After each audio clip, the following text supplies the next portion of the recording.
لا إله إلا الله لا إله إلا الله إلا الله لا إله إلا الله لا إله إلا الله لا إله إلا الله لا إله إلا الله لا إله إلا الله إلا الله لا إله إلا الله إلا الله لا إله إلا الله لا إله إلا الله لا إله إلا الله لا إله إلا الله لا إله إلا الله لا إله إلا الله لا إله إلا الله إلا الله لا إله إلا الله لا إلا الله لا إله إلا الله لا إله إلا الله لا إله إلا الله لا إله إلا الله لا إله إلا الله لا إله إلا الله محمد رسول الله صلى الله تعالى عليه وسلم حديث باقي جددوا إيمانكم بقول لا إله إلا الله তোমাদের ঈমানকে নতুন করো নবায়ন করো লা ইলাহা ইল্লাল্লাহ বলার দ্বারা এটা যত বেশি মানুষ বলবে উচ্চারণ করবে তার ঈমানটা ততই বেশি নতুন নতুন হাসিল হবে নতুনত্ব তার মধ্যে আসবে বান্দাবান্দির কাজ হইল তার ঈমানকে তাজা করা এই জন্য নিয়মিত এই কালিমাটা বিরদ মুখে রাখা সকালে সন্ধ্যায় 100 বার পড়ার যে ফজিলত আছে এছাড়াও এই উম্মতে মুহাম্মাদের বৈশিষ্ট্য কয়েকটার মধ্যে একটা লা ইলাহা ইল্লাল্লাহ জিকির করবে আমাদের মধ্যে যেন এটা চালু হয় এমনভাবে চালু হয় যাতে অনিচ্ছাকৃত মুখ থেকে বের হয়ে যায় না চাইলেও জানে বের হয় হাসতে হাসতে খেলতে খেলতেও জানে বের হয় আঘাতের সময় যাতে বের হয় এমন একটা অভ্যাস আমাকে করতে হবে যে মৃত্যুর সময় আসলে যতই কষ্ট হোক মুখ দিয়ে যেন বের হয়ে যায় লা ইলাহা ইল্লাল্লাহ মুহাম্মাদুর রাসূলুল্লাহ সারা জীবন কেউ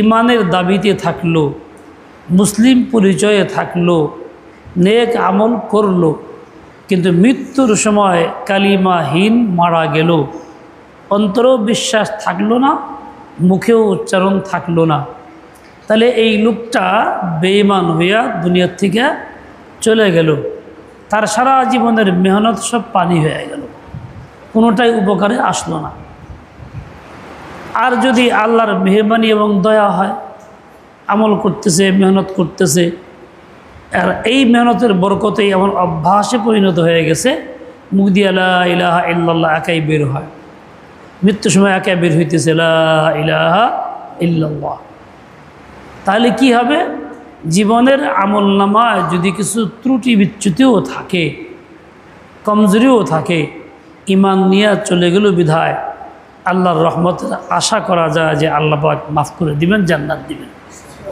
এই জন্য এই অভ্যাসটা গড়া চাই অভ্যাস একদিনে হয় না 2 দিনে হয় না বরং দীর্ঘদিনের মেহনতের দ্বারা হয় দীর্ঘদিন মেহনত না করলে অভ্যাসে পরিণত হয় না আমরা যারা গ্রামার দিয়ে ভাষা শিখি তো 2, 4, 5 শব্দ 10 শব্দ বলি শুনি কথা বলতে গেলে বলতে পারি কিন্তু ভাষার জন্মগ্রহণ যে করছে ভাষাভাষী তার মতো হয় না তার মতো থ্রুলি বলতে গেলে সারা জীবনের ধ্যান ধারণা তপস্যা লাগে বলতে অনবরত বলতেই থাকতে হয়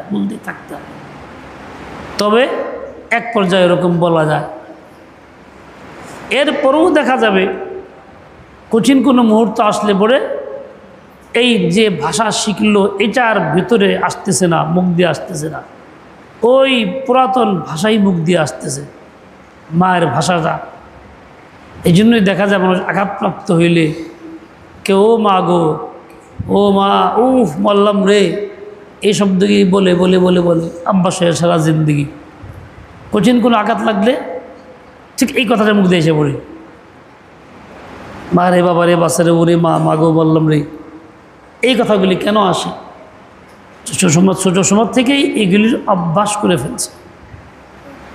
আর যে প্রতি আঘাতে অভ্যাস করতো ইন্না আলিল্লাহ, তাহলে আঘাত পাওয়া মাত্রই অটোমেটিক চিন্তা করা লাগতো না, মুখ দিয়ে বেরোতো কি ইন্না আলিল্লাহ। ওরকমই নিয়ত অভ্যাস করতো যদি লা ইলাহা ইল্লাল্লাহ, তাহলে বিপদ মুহূর্তে মুখ দিয়ে কী বেরোইতো? লা ইলাহা ইল্লাল্লাহ বেরোইতো। মুমিন এরকমই দুনিয়ার থেকে যাবে যদি সে এরকম অভ্যাস করে। আল্লাহ পাক আমাকে আপনাকে তৌফিক দেন। আল্লাহকে চান অভ্যাস করতে? বলে হা। পছন্দ করেন? বলে হা। কেমনি বুঝলাম? কোরআনে কারীমের আয়াতের মধ্যে আছে, ইয়া আইয়ুহাল্লাযীনা আমানু যকুরুল্লাহ যিকরান কাসীরা। হে ঈমানওয়ালা পুরুষ, ঈমানওয়ালী নারী, তোমরা আল্লাহ পাকের নাম এতটা নাও, এত বেশি পরিমাণে নাও। উযকুরুল্লাহ কাসীরা, আল্লাহর নাম তো নিবা, পরিমাণে অনেক বেশি। অনেক বেশি কত বেশি? সীমা নাই, সংখ্যাও নাই।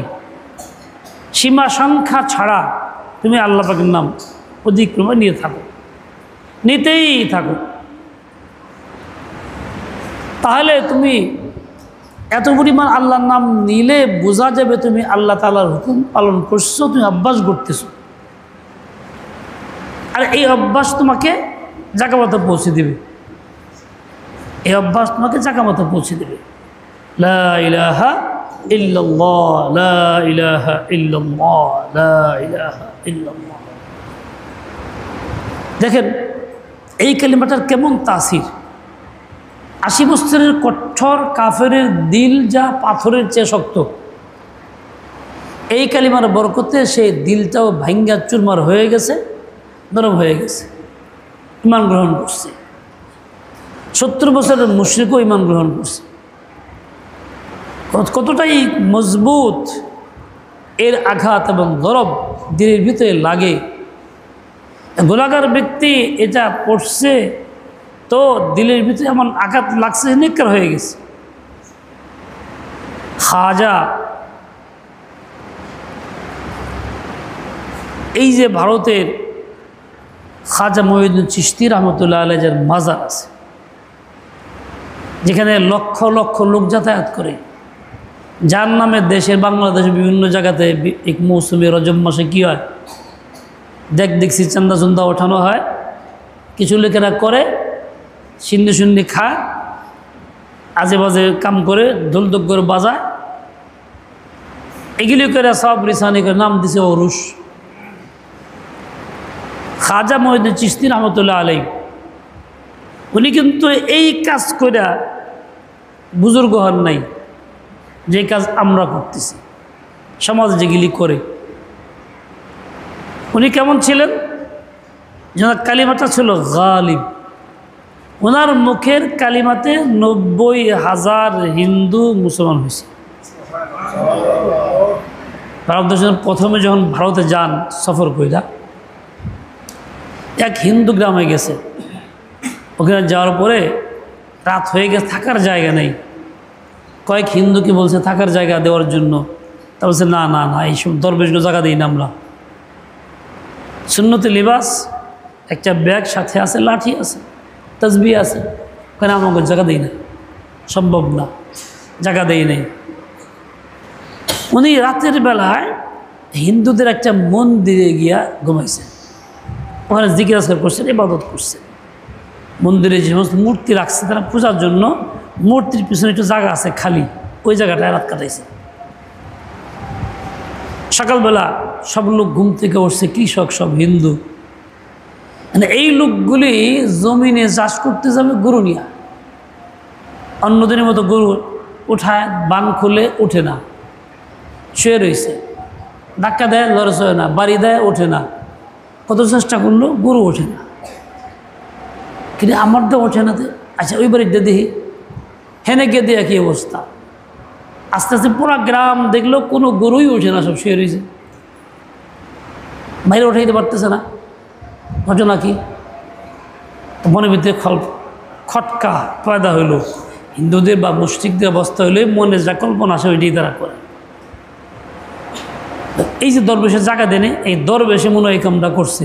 হের কাছে দেখ তালাশ দিয়ে দেখে সে তো মূর্তির পিছনে রাত যাপন করছে, ওই ঘরেই বসে আছে। বলে আপনার কাছে আর নালিশ নিয়ে আইছি, গরু তমক উঠতেছে না, কাম করতে পারতেছি না, আপনি যদি ব্যবস্থা করেন। তাই নাকি? চলো, আমার কাছে মন্ত্র আছে, মন্ত্রটা পড়লে গরু উঠব। তো গরুর কাছে গিয়া না দেখো লা ইলাহা ইল্লাল্লাহ, এতে কমাত্র গরু খারায় যায়। এখন যেই বাড়িতে যায় সেখানে গিয়েই তারা দেখো লা ইলাহা ইল্লাল্লাহ, গরু খারায় যায়। পুরা গ্রামের সে গরু খারায় গেছে। চিন্তার সর্বনাশ, এটা মারাত্মক কথা। তো এটাই এমন কথা, সবাই আল্লাহ শুরু করছে লা ইলাহা ইল্লাল্লাহ। ওই একদিনই 1 গ্রাম কালিয়াবার মুসলমান হয়েছে। কেমন আসর এই কালিয়ার মধ্যে আছে, কেমন শক্তি দেখেন। এরা মানতে রাজি না, তাকে জায়গা দিতে রাজি না, কোনো কিচ্ছু না। কিন্তু আল্লাহ পাকের নিজাম, গরু আর ওঠে না, খাড়ায় না। লা ইলাহা ইল্লাল্লাহ বলতেছে আর খাড়াইতেছে, বলতেছে আর। এই কালিমা যার মুখে যত বেশি পরিমাণে থাকে, লা ইলাহা ইল্লাল্লাহ মুখে উচ্চারণ করে, এর হাকিকত বয়ান করে, এর ফজিলত বয়ান করে, এর কথা কয়, কালিমার সিফাতগুলি আলোচনা করে, জীবনে বাস্তবায়ন করে, তার অবস্থা এমন হয়, তার মুখের এমন তাসির পয়দা হয়, যে শুনে সেই গ্রহণ করে, যেই শুনে সেই গ্রহণ করে। নকশবন্দি তরিকার এক বুজুর্গ আর আসিয়াতে যে কাউকে দেখা হলে ভাই কও লা ইলাহা ইল্লাল্লাহ মুহাম্মাদুর রাসূলুল্লাহ। মুসলমান তো বলতোই, কোন হিন্দু কেউ লা ইলাহা ইল্লাল্লাহ, সে লোক কত লা ইলাহা ইল্লাল্লাহ। যারে বলতো কেউ লা ইলাহা, সেও কত লা ইলাহা ইল্লাল্লাহ। দেখা গেল 7,000 হিন্দু মুসলমান হয়ে গেল লা ইলাহা ইল্লাল্লাহ দাওয়াতে। আর কিচ্ছু না, খালি কেছে কও লা ইলাহা ইল্লাল্লাহ। তো তার বিরুদ্ধে অভিযোগ দায়ের হইল, মামলা হইল, যে উনি মানুষকে জোর করে ইসলাম গ্রহণ করায়, কালিমা পড়ায়। ডাকা হয়েছে, নোটিশ আসছে, কোর্টে হাজিরা দিছে। জজ জিজ্ঞাসা করে আগে ইজলাসে বসা অবস্থায় যখন আলোচনা শুরু হয়েছে, উনি উকিল সাহেব আমি আপনাকে বলছিলাম কালিমা পড়তে, লা ইলাহা ইল্লাল্লাহ পড়তে বলছিলাম, এই কথা জিজ্ঞাসা করে কয়া ফেলা লা ইলাহা ইল্লাল্লাহ মুহাম্মাদুর রাসূলুল্লাহ। এরকমভাবে প্রত্যেকে জিজ্ঞাসা করে, আমি আপনাকে বলছিলাম লা ইলাহা ইল্লাল্লাহ বলতে, আমার নামের বিরুদ্ধে যে অভিযোগ বলছিলাম, এ কথা কইলে সে কয় লা ইলাহা ইল্লাল্লাহ।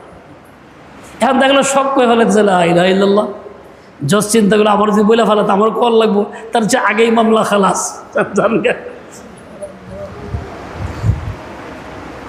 আসলে উনি কাউকে বলতেন না তুমি কও, কিন্তু দিলের ভিতরে এমন তাসির পয়দা হয়েছে, ওই নজর করা মাত্রই দিলের ভিতরে ঢুকে পড়তো লা ইলাহা ইল্লাল্লাহ মুহাম্মাদুর রাসূলুল্লাহ। এটা কেমনে হয়েছে? এমনিতেই হয় নাই। এই কালিমাকে অনেক বেশি পরিমাণে বাস করার দ্বারা হয়েছে, অনেক বেশি জিকির করার দ্বারা হয়েছে, অনেক বেশি ওজিফা করার দ্বারা হয়েছে। তার কাজই ছিল লা ইলাহা ইল্লাল্লাহ, লা ইলাহা ইল্লাল্লাহ, লা ইলাহা ইল্লাল্লাহ। যেমন মুআসসির কালিমা এটা, শক্তিশালী কালিমা এটা, ঈমানের কালিমা এটা, রোগের ঔষধও তো এটাই।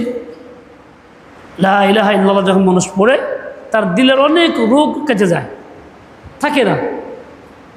আল্লাহ পাকের আজীব নিজাম, এই জন্য অভ্যাস করা চাই।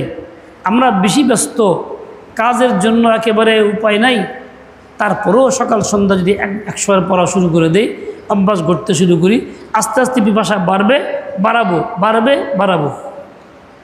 ঢাকায় এক লোক, বাড়ি ছিল ফরিদপুর জেলার, এক ইমাম সাহেব, উনি জিকির করতেন বেশি।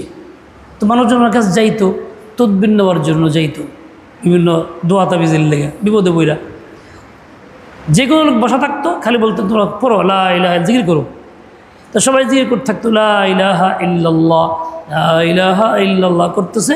একজন ডাক দিয়ে তারা দিতেছে ওর এটা যাও, একজনকে ডাকিয়া তারা দিয়ে দেয়, সবাই জিকির করতে আছে। তাহলে আলহামদুলিল্লাহ খুব ফায়দা হইলো, খুব ফায়দা হইলো, খুব ফায়দা হইলো। যেই আমল নেয় তারই ফায়দা হয়, যেই আমল নেয় তারই ফায়দা হয়। কেমনে হয়? কিসের দ্বারা হয়? এই কালিমার দ্বারা হয়, লা ইলাহা ইল্লাল্লাহ বলার দ্বারা হয়। লা ইলাহা ইল্লাল্লাহ অর্থ কি? আমরা বাহ্যিকভাবে এটা চিন্তা করি, লা ইলাহা নাই কোনো ইবাদতের উপযুক্ত, ইল্লাল্লাহ আল্লাহ ছাড়া কোনো নাই, কোনো মাবুদ আল্লাহ ছাড়া। এটা আমরা বাহ্যিকভাবে বলি। মুহাম্মদুর রাসূলুল্লাহ, মুহাম্মদ সাল্লাল্লাহু আলাইহি ওয়াসাল্লাম আল্লাহ তাআলার প্রিয়ত রাসূল, পয়গম্বর, সর্বশ্রেষ্ঠ নবী ও রাসূল, সর্বশেষ নবী ও রাসূল। এইটুক খালি আমি মুখ দিয়া বলি, বাহ্যিক মনে করি কালেমার অর্থ এটা। এটা তো গভীরতা কি? লা ইলাহা ইল্লাল্লাহর গভীরতা হলো এই, আল্লাহ ছাড়া মাবুদ নাই, ইবাদতের যোগ্য কেউ নাই। তার মানে একমাত্র আল্লাহই সব কিছুর মালিক। কাজে আমার সাজদা দেওয়ার মালিক যেমন তিনি, শুকর পাওয়ার মালিকও তিনি, স্মরণ করার মালিকও তিনি, আমাকে লালন পালন করার যোগ্যতা তারই আছে, রিজিক দাতাও তিনি, হায়াতও তিনি দেন, মৌতও তিনি দেন, আমাকে বানাইছেন তিনি, বাপ মাকে বানাইছেন তিনি, যা কিছু দুনিয়াতে আছে দিচ্ছেন তাও বানাইছেন তিনি। এই জমিন তার, এই সূর্য তার, এই আসমান তার, জমিন যার, হুকুম তার, জমিন যার, হুকুম চলবে তার। কাজেই আমার জিন্দগিতে এবং এই সারা পৃথিবীতে সব জায়গায় আল্লাহর হুকুম চলবে। এই আল্লাহর হুকুম মানা আমার কাজ। এটা হলো কালিমার অর্থ। এমন না যে মুখ দেখাই লা ইলাহা ইল্লাল্লাহ কইলাম, ওয়ালে লিখে রাখলাম, গাড়ির মধ্যে লিখে রাখলাম, হ্যাঁ, বা কোনো কাগজ টানায় রাখলাম, একটা পতাকাই বানায় থইলাম, দিলে লা ইলাহা ইল্লাল্লাহ আসলো না। তার মানে আমি জমিনের মালিককে জমিনের হুকুমদাতা মনে করলাম না। আমার জীবনে এটা আমি বিশ্বাস করিনি, মানেও নেই। তাহলে আমি মুখ দিয়ে লা ইলাহা ইল্লাল্লাহ বললেও আমার ঈমান সহি না। ঈমান সহি তখন যখন মুখ দিয়ে বলবো লা ইলাহা ইল্লাল্লাহ, বিশ্বাস এইটা করব, এই জমিনের মালিক আল্লাহ, জমিনে হুকুম চলবে কার? আল্লাহ। তার মুখ দিয়ে বলেন কার হুকুম চলবে? আমার দেহে কার হুকুম চলবে? আমার দেহে হুকুম চলবে কার? কথা কন না কেন? আমার এই দেহটা আল্লাহ দিছে, হাত পাও চোখ কান নাক সব মিলে জিলা, এর মধ্যে হুকুম কার চলবে? আল্লাহর হুকুম চলবে। কাজে এটা যে আমি কাটমু কি কাটমু না, এখানে বিধান কার? কথা কর না কেন? আল্লাহ তাআলা। যদি বলি মেয়ে দায়িত্ব ভালো দাদা না ময়লা কেটে আলো আল্লাহ চলবো না। বিবি যদি বলে দাড়ি কাটো, ভাল লাগে না, দাড়ি কাটলে সংসার করব না, থাকবো না, তাহলে দাড়ি কাটা যাবে না। এই গাল তোরই বানাস নাই, তোর বাপেও বানায় নাই, এই গাল বানাইছে আমার আল্লাহ। কাজে এই গালের মধ্যে হুকুম চলবো কার? আল্লাহর হুকুম চল, তোর কথা তো চলবো না। কে তোর কথায় আমি ফালামুখির জন্য? আমি তো আল্লাহ তাআলার গোলাম, আল্লাহ তাআলার বান্দা। লা ইলাহা ইল্লাল্লাহ পড়ছি, এই কথা বিশ্বাস করছি, মানছি, ঘোষণা দিছি, এর মধ্যে ব্যতিক্রম করার সুযোগ আমার নাই। তুমি মনে চায় যাও, মনে চায় থাকো, এতে কিচ্ছু আসা যায় না। কারণ এই থুতনি গাল চেহারার মালিককে, হুকুম চলবে আল্লাহ। এই যে মাথাটা, এটা কার তৈরি? আল্লাহর তৈরি। এখানে কার হুকুম চলবে? আল্লাহর হুকুম চলবে। এই মাথার মধ্যে চুল আমি এক হাত বড়ও রাখতে পারি, সামনে অনেক বড়, পিছনে ছোট রাখতে পারি। কি বাটি কাটিং না ফাটি কাটিং কি জানি কয়, তাও রাখতে পারি, কিন্তু এটা আল্লাহর হুকুম না। আল্লাহর হুকুম কোনটা? নবী যেরকম রাখছেন সেরকম, ছোট, সব দিকে সমান। মাথার মধ্যে কার হুকুম চলবো? আল্লাহর হুকুম। মাথার উপরে কার হুকুম চলবো? আল্লাহর হুকুম। ঠিক মাথার ভিতরে চিন্তা চেতনা কার হুকুম চলবো? আল্লাহর হুকুম চলবো। এমন মাঝে আমি চিন্তা করি বসে বসে কেমনে কার থেকে ঠকায় মালটা নিব, এই চিন্তা তো আল্লাহর হুকুম না। এই চিন্তা করে বসে বসে সুদটা কেমনে নেওয়া যায়, ব্যাংকে থেকে লোনটা কেমনে ওঠান যায়, বলে এই চিন্তা করাটাও আমার জন্য নাফরমানি। আনা যেমন নাফরমানি, এই চিন্তাটাও কি নাফরমানি, এই বাস্তবায়নের চিন্তাও নাফরমানি, পায়ে হাইটে পর্যন্ত যাওয়ার চিন্তা নিতেও নাফরমানি, পাও দ্বারাও হবে, চিন্তা চেতনা দিমাগ দ্বারাও হবে। তাহলে আমার চিন্তা চেতনার মধ্যে আল্লাহর হুকুম আছে, আমাকে সেটা বহাল করতে হবে। এরকম সর্বাঙ্গে যা দেখি বা না দেখি, হাওয়াসে খামসায়ে জাহেরা এবং বাতেরা, পঞ্চ ইন্দ্রিয় যা প্রকাশ্যে অপ্রকাশ্যে আছে, এই প্রত্যেকটার মধ্যে হুকুম চলবে কার? এই জন্য বলা হয়েছে লা ইলাহা ইল্লাল্লাহ, এর মধ্যেই কথাটা আছে। তাবলীগের মেহনত করে জামাত আসে, মহল্লায় গাস্ত করে আমাদেরকে দাওয়াত দেয়, তারা খুব সহজ সরল দাওয়াত দেয়। তারা কি কথা বলে? ভাই আল্লাহর হুকুম মানা, রসুলের তরিকায় চলা, এর মধ্যে দুনিয়া ও আখিরাতের সুখ শান্তি নিহিত, দুনিয়ারও শান্তি, আখিরাতেও শান্তি। আল্লাহর হুকুম মানা লা ইলাহা ইল্লাল্লাহর মধ্যে আছে, রসুলের তরিকায় চলা মুহাম্মদুর রাসূলুল্লাহর মধ্যে আছে। তার মানে আমার জীবনের যত কাজগুলি হবে, এই সকল কাজকর্মগুলি আমার মন মতো না, আমার রুচি মতো না, আমার স্বাধীন চিন্তার চেতনায় না, মুহাম্মদুর রাসূলুল্লাহর তরিকায়, যাকে সুন্নত বলে। সে তরিকাটা কি? তরিকা মুখ দিয়ে বলতেছি, কিন্তু বাস্তবে এটার অর্থ আমি খেয়াল করি না, ডুব দিই নেই। মনে করছি কি মেসক করা, মসজিদে যাওয়া, এরকম লিবাস পরা, লাল দস্তখান বিছানো, খানা খাওয়া, সুবহানাল্লাহ আলহামদুলিল্লাহ বলা তরিকা হয়ে গেল না। রসুলের তরিকা মানে রসুলের জিন্দিগি। রসুলের জিন্দিগি এই কয়েকটা জিনিসের নাম না, খাওয়া পড়ার নাম না, ব্যাপক সব কিছুর মধ্যে রসুলের জিন্দিগি। রসুল আকদাস সাল্লাল্লাহু আলাইহি ওয়াসাল্লাম দুইজনের মধ্যে বিরোধ মীমাংসা করছেন, কাজীও ছিলেন।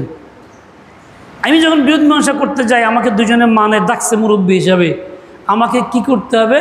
রসুলের ওই তরিকাটা দিয়ে বাস্তবায়ন করতে হবে, যে রসুলের সুন্নাহ। রসুল জনপ্রতিনিধি সবচেয়ে বড়, আমি জনপ্রতিনিধি হইতে যাচ্ছি, হয়ে গেলাম, কি মেম্বার কেউ, চেয়ারম্যান বা কেউ অন্য কেউ, তাহলে আমার জিন্দেগি কী হবে? দস্তখান বিছানো, কাপড়, লাল কাপড় বিছানো, এটা না শুধু, ওরা আমার এই জিন্দিগিতে যাদের সঙ্গে আমার সম্পর্ক, ওটা বসে লেনদেন, যাদের কাজ আমাকে আঞ্জাম দিতে হবে, তাদের সকল কাজগুলি ইনসাফের সাথে ওই তরিকায় করব, যে তরিকায় রসুল আকদাস সাল্লাল্লাহু আলাইহি ওয়াসাল্লাম করছেন। রসুল আকদাস ইনসাফও করছেন, আবার রহমও করছেন, একসঙ্গে দুইটা করছেন, ইনসাফও করছেন, রহমও করছেন। রসুলের এক ফুফাতো ভাই, নাম ছিল জুবাইর, তার পাশের এক লোকের জমি, এ ছিল অমুসলিম, তার সঙ্গে সেচের কাজ, পানি দেওয়ার কাজ, পাশাপাশি দুই জমিন। নিয়ম অনুযায়ী জুবাইর রাদিয়াল্লাহু জমিনটা আগে, তার এখানে পানি আগে পৌঁছবে, তারপরে ওখান থেকে পানি যাবে পরের পরবর্তী খেতে, এই জন্য নিয়ম অনুযায়ী হয়। এখন ওই লোকের দাবি হলো আমারটা দিতে হবে আগে। রসুলের কাছে আসছে, রসুল অবশ্যই না বললেন, জুবাইর তুমি একটা কাজ করো, পায়ের পাতা পর্যন্ত পানি হয়, পানি ছেড়ে দিও, যাতে করে তার উপকার হয়। সুপারিশ করলেন। ওই লোক ভুল বুঝলো, ওই লোক বললো যে হ্যাঁ কানা ইবনু আম্মাদিক, আপনার ফুফাতো ভাই তো, হের লেগে এই কথাটা কইলেন। রসুল আকদাস সাল্লাল্লাহু আলাইহি ওয়াসাল্লাম বিরক্ত হইলেন, এ জুবাইর পানি আটকায় রাখো, মাহবিসিল মা হাত্তা ইবলুগাল জুদরান, যাতে করে পাশের দেওয়াল পর্যন্ত পৌঁছে, বেশি করে রাখো পানি, তারপরে যাক তার খেতে। কারণ এখানে সে রসুলের এই কথাটাকে উপহাস করছে, মানে নাই, বেইজ্জতি করছে, যার জন্য রসুল আকদাস সাল্লাল্লাহু আলাইহি ওয়াসাল্লাম জুবাইরের হকটা পরিপূর্ণ দেখো, এমন না জুলুম করেছেন। হক ছিল জুবাইরের বেশি, ওর ছিল কম, কিন্তু ওই লোককে দেওয়ার পরেও সে উল্টা কইছে। রসুল আকদাস সাল্লাল্লাহু আলাইহি ওয়াসাল্লাম কখনো ব্যক্তিগত কোনো বিষয় হলে রাগ করেন নাই, রাগ করছেন যে দিনের কোনো বিষয় হয়েছে। এমন রাগ করছেন যখন চেহারা দেখানো যায় নাই, লাল টকটকা হয়ে গেছে চেহারা, রক্তের, দেখলে মনে হয়তো চেহারার মধ্যে রুমানা বেদেনার দানাকে চিপ্পা চিপ্পা রস লাগাই দিয়েছে, লাল টকটক করতেছে, এরকম বেশি ফাকানা ফুকিয়া ফি ওয়াজহির রুমানা। এই যে জাগা মতো রাগ, দ্বীনের ক্ষেত্রে রাগ হওয়া, রসুলের তরিকা। আমরা আপনার সামনে রসুলের বিরুদ্ধে কথা বলে, আল্লাহর বিরুদ্ধে কথা আলোচনা হয়, রসুল গালি দেওয়া হয়, রসুলের সুন্নতে তিরস্কার করা হয়, রসুলের জিন্দিগি কোনো আমল নিয়ে দুষ্টমি করা হয়, আমার রাগ উঠে না তখন। তাহলে বোঝা গেল আমি রসুলের তরিকায় নেই। এই যে মুখ দিয়ে কইতেছি রসুলের তরিকা, নবীর তরিকা মানার বোধে শান্তি, এটা মিথ্যা কথা কইতেছি। তখন যদি আমার ঠিকের রাগ ওঠে, তাকে প্রতিহত করি, বুঝতো জবাব দিয়ে দেই, তাহলে বুঝবো যে হ্যাঁ রসুলের তরিকায় মানছি। কিন্তু আমি ওই ক্ষেত্রে চুপচাপ থাকলাম, তাই ঝামেলা করা দরকার নাই, কুয়েল্লাসে কুজ্ঞা এই মনে করলাম, তাহলে আমি রসুলের তরিকায় চললাম না। আল্লাহর হুকুম মানা, রসুলের তরিকায় চলা শান্তি, এটা আমার মুখের বুলি হইল, মিথ্যা কথা হইল। এরকম জিন্দিগির সকল ক্ষেত্রে এর প্রয়োগটা হবে, বিশেষ একটা ক্ষেত্রে নয়, সকল ক্ষেত্রের প্রয়োগটা হবে। এই জন্য ব্যাপকভাবে লা ইলাহা ইল্লাল্লাহ মুহাম্মদুর রাসূলুল্লাহ, আল্লাহ তাআলার হুকুম মানা, রসুলের তরিকায় চলা। রসুল পাকের নাম কি? মুহাম্মদ। কি নাম বলেন তো, বলেন। আরেকটা নাম আহমদ, বলেন। আহমদ, মাহমুদ, বলেন। মুহাম্মদ, আহমদ, মাহমুদ, আকিব, আশির, আকিব, হাশির, নবিয়্যুত তাওবাহ, বলেন। নবিয়্যুত তাওবাহ, নবিয়্যুর রাহমাহ, নবিয়্যুল মালাহিম। রসুল আকদাসের কতগুলি সিফাতি নাম আছে, এই নামে রসুলকে ডাকা হয়, রসুলকে পরিচয় দেওয়া হয়। মুহাম্মদ, আহমদ বেশি পরিচিত, এটা মূল নাম, যার কারণে এটা চিনি বেশি, কালের মধ্যেও আছে, মুখে মুখে বলে জানি। আহমদের কথা কোরআনের মধ্যে আছে, এটাও চিনি মোটামুটি, বাকিগুলি আলোচনা চর্চা হয় না। রসুল পাকের একটা নাম নবিয়্যুল মালাহিম। মালাহিম মানে যুদ্ধ, গাজাওয়া, যুদ্ধের নবী। রসুল আকদাস সাল্লাল্লাহু আলাইহি আল্লাহর হুকুমে, আল্লাহর নির্দেশে জীবনে বহুত যুদ্ধ করছেন। কিতাল ফি সাবিলিল্লাহ যাকে বলা হয়, আল্লাহর রাস্তায় জিহাদ করছেন, সাহাবায়ে কেরাম তার সাথে করছেন। কাজেই জিহাদ ফি সাবিলিল্লাহ, আল্লাহর রাস্তায় জিহাদ করা নবীর জিন্দগির অন্যতম সুন্নত। আইন মেসক করা সুন্নত, লাল দস্তখানা সুন্নত, সুবহানাল্লাহ মুখশা বলা সুন্নত, কিন্তু দ্বীনের জন্য জিহাদ করা নবীর তরিকা এবং সুন্নত, এটা আমার দিলের ভিতরে নেই। মুহাম্মদুর রাসূলুল্লাহ মুখ দিয়ে বলছি, নবিয়্যুল মালাহিম স্বীকার করি নেই। কে বলে আল্লাহ নবী মুহাম্মদ, এটুক বলল, কিন্তু যুদ্ধের নবী ছিলেন এই কথা স্বীকার করলো না, তাহলে সে ইমান থাকবো না যাইবগা? জুড়ে কল, ইমান থাকবো না যাইবগা? আমাদের বেশিরভাগ লোকের মেজাজ হয়েছে গণতন্ত্রের প্রভাবের কারণে যুদ্ধ বিগ্রহ কিচ্ছু নাই, জিহাদ নাই, কোনো কিচ্ছু নাই। উল্টা জিহাদের নাম সন্ত্রাস, উল্টা। তাহলে এর দ্বারা আমি ইমান নষ্ট করতেছি। জিহাদের নাম সন্ত্রাসী না,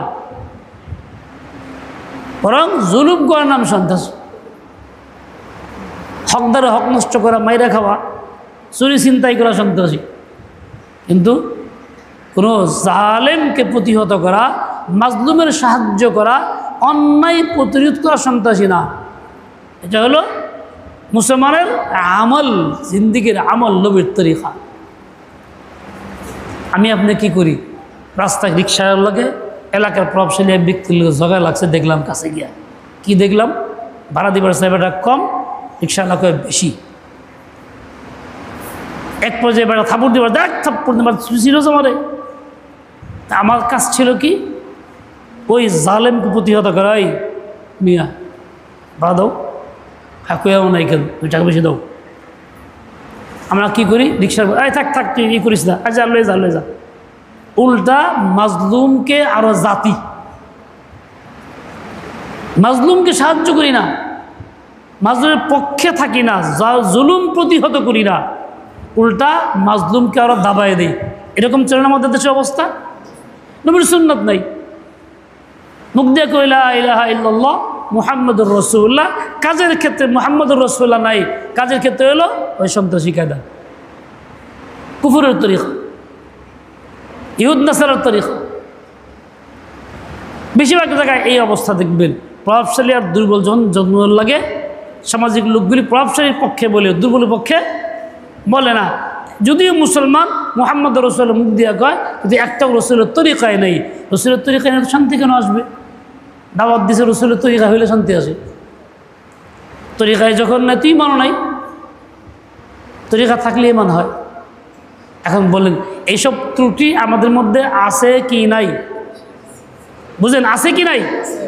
এই ত্রুটি নিয়ে থাকলে রসুলকে মানা হইল না মানা হইল না? কোনটা? যখন মানা হইল না, এই অবস্থায় আমি রসুলের সুপারিশ আশাও করতে পারি না, ইমান নিয়ে যাইতেও পারি না। আমাকে এর থেকে বাঁচতে হবে, তবেই সুপারিশে আশা করতে পারি।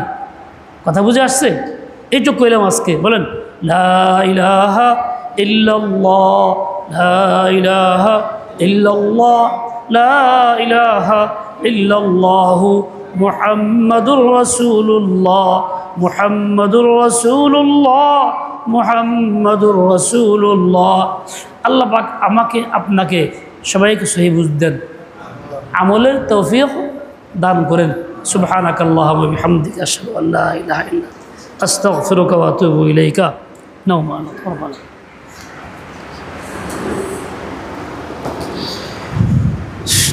আছেন কয়টায়?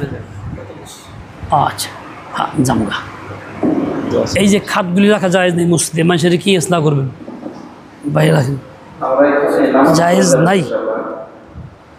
অন্যান্য মসজিদে নামাজ হয়ে গেছে, এখানে নামাজ 9টা করে।